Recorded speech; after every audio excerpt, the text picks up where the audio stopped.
Welcome to Esperanza Fonseca. She is a labor and policy organizer. She's a sex trade survivor and a member of a firm. Is that the proper way of saying it? Because there's a symbol in it. We can put it in the information on the bottom.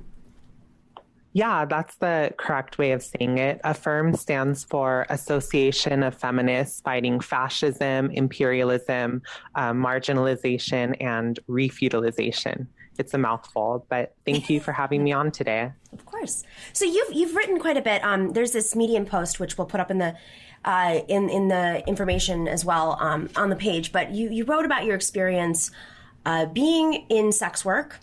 And specifically from a socialist feminist perspective, which is a big part of our show, we do these Fridays to educate folks a little bit more about what it really means to fight for an all-inclusive, women's movement that also talks about class and labor issues and race and of course all these things that are intersectional. So in this piece, I think what really got me just at the top was, you do not call yourself a sex worker. You actually call yourself a prostitute. So can you explain why that's the case? Yeah, definitely. So, the first thing I want to say is that I think a lot of really well-meaning people use the term sex work because they recognize that there is a big stigma against people, especially women, especially trans women, in the sex trade. But for me, I find the term to be a bit too broad and too general to be able to, one, name my specific experience as a prostitute and not as, a porn actor or a stripper or an exotic dancer, but specifically as a prostitute within the sex trade. And secondly, because in attempting an analysis of the sex trade, it's necessary to have a term that demarcates the difference between prostitution and other forms of sex work. And so for me, I also, as a Marxist and not a postmodernist, I don't believe that changing words necessarily changes material reality. Right. And so while there is some stigma associated with it, I prefer the term prostitute. So you started your work. I mean, in this piece, you talk about the first time you ever were approached by a man on the street. How long were you, for the sake of this, in sex work, in prostitution work? I don't know if that doesn't roll off your tongue the right way, but I'm like... Yeah, so I think it was around 2 to 3 years that I was really in the sex trade. Okay, so you started, how old were you when you started? I think I was around 25, and then, exited at 27, 28. And, the crazy thing is you're literally traded. It's not like you're an independent. I mean, the problem is there's been this glamorous take on this in the media.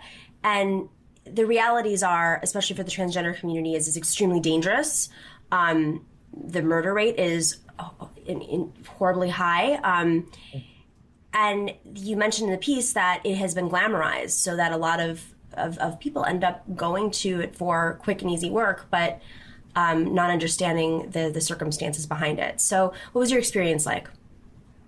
Yeah, so, the first thing that I want to say is, speaking as a trans woman, the process of transition is so difficult, right? It could be really messy, especially when, you're not independently wealthy and maybe have the money to pay for surgeries and treatments that you want. And it's a really hard time. And despite the fact that, I had a college degree, I was, a labor professional within the union movement, when I started my transition, I ended up losing my job. When I lost my job, I lost my housing. And I also Why did you lose your job? What was the... I think it was a combination of transition being really hard on me as an individual, but also on, discriminatory attitudes on the basis of my direct supervisor and others, because I was doing political and policy work. So I was sort of the face of the union to different, political figures in, I think, 7 different counties. Wow. But, when I had lost my job, life got really hard. And in the trans community, I mean, most of us have either been in the sex trade or have friends that are in the sex trade. And it's often, painted as this, oh, you're just so beautiful. You're a woman that men will pay you. You could pay for everything, that you were never able to before. And you can get validation for your gender.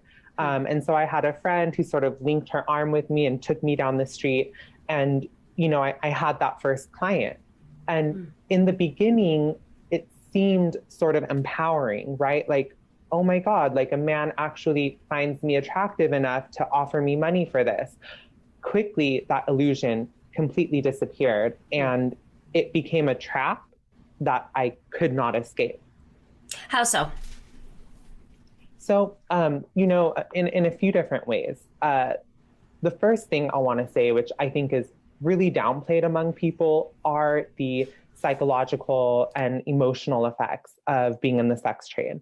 And it's not this sort of, moralistic, oh, my body's being defiled by, having sex with these men. I think it goes deeper than that. And it is the psychological effect of being treated like a commodity or like an object, specifically a sexual object by men, sort of being denied, intimacy, emotion, affection, and sort of all of those things being mediated through a cash transaction. And it gets very hard. So that's the psychological aspect. The second thing, and probably the most important, is the economic aspect. When you look at scholarship on the sex trade, it's completely diametrically opposed to the narrative that we see from, media such as Business Insider that paints sex work as this, you can get out of poverty. In fact, if you just get an OnlyFans, you can even buy your own house, but when you look at the scholarship, you see that most women who enter the sex trade because of poverty do not exit the sex trade out of poverty. They stay in poverty. And so because you're not fixing the economic reason, economic impetus that put you into the sex trade, it is that much harder to get out of it. So you broke down two different aspects. There's a psychological effect of the sex trade, and then there's the actual economic effect. And of course, if there were fair labor standards, et cetera, it would impact some of the psychological effect. But there's a very real conversation. I sometimes get involved in them on Twitter, and I just have to back off because I'm not an expert. But there's a very real conversation. I hear it a lot that at the end of the day, even if sex work is if it's unionized, like it is in states like Nevada, there's still this misogyny that carries a psychological effect that hurts anybody who's in that trade. Yeah. So, I think whenever the concept of, unionization comes up, I have a really sort of particular experience that I'm not sure many others share, which is that I was a union organizer before the sex trade and I was a union organizer after the sex trade.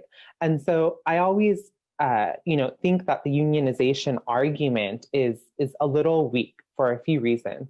The first is that we have to look at, the sex trade for what it is, right? Which is sort of a relationship between the buyer or the John, the client, whatever you want to call him, and the bot, the sex worker, the prostitute, whatever you want to refer to her as. The buyer always has, the power in the interaction because he's the one with the money. She needs money more than he needs sex, right? She needs to pay her rent more than he needs intimacy, validation, whatever he gets from that interaction. And so in countries where prostitution was legalized or decriminalized and, unions formed, you have reports from women who said, although some things have changed, he still holds the power. And I think that is why, one of the biggest reasons why, if efforts at reforming laws around the sex trade will fail because they don't change the fundamental relationship of power. That's right. And the fact that these women need the funds, that they have to resort to the sex work. Thanks for watching and listening to The Nomiki Show. But remember to click like and subscribe on YouTube, and please share on social media. If you're not already a patron, please join us for as low as $5 a month on patreon.com/The Nomiki Show for early and special content. That investment makes a huge difference. We are not corporate media raking in the dough. It's really you guys that are keeping us going. So please consider being a patron. And to our current patrons, thank you so much. We are incredibly grateful to you. We also now have swag. So check us out on thenomikishow.com to get your mugs, your totes, and your stickers.